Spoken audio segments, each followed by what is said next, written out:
Vipi uko toka? Safi kabisa. Shemeji ajabu. Na mzima wa afya. Sawa sawa. Ase.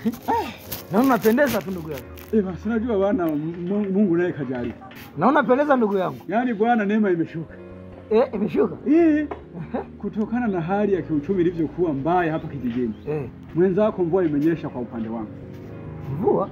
Mvua ya neema na baraka imeshuka. Hongera sana. Asante sana. Hongera sana. Asante sana. Mvua gani hiyo ambayo imenyesha? Mimi bwana, unajua kuna kampuni moja imefika hapa kijijini kwetu. Inajishughulisha na swala la utatuaji wa tofali. Ile pale bondeni kule? Yes, kama ulikuwepo. Kumbe umepita pale ukaiona?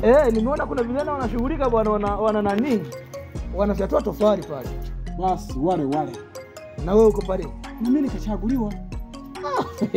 Hongera sana ndugu. Asante sana. Hapo sasa watoto kama walikuwa wanapenda kutafuna mise. Hapo sasa kila asubuhi andazi. Nakwambia jioni bajia. Si wale acha wale watoto wa masara zangu wenyewe kazi nilipita pale. Nimeona Jose, siku sana umependeza. Sio nini naambia nyewe tulieni hapa kijijini mishemishe. Leta habari. Basi bwana, baada ya kuwa nimepata hicho kibarua, kaamua sasa nikanunue kibubu. Ngoja kwanza. Ngoja. Mama Adija. Mleta maji ya kunywa huko ndani. Unaona? Hongera. Unajua nini kwanza maji? Kwanza kabisa kibubu ni kitu kibaya sana mno. Kwa sababu unapotunza pesa yako kwenye kibubu, mwizi akizama ndani, sikile kibubu anapitia. Nyumba ikiungua, kibubu kinaungua. Badilika, habari za kibubu zilikuwa za zamani. Yaani niwe mwekundu au?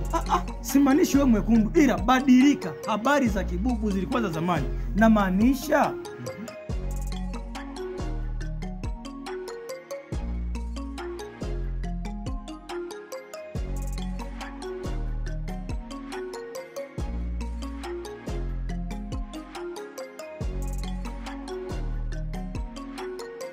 Fatu, mambo?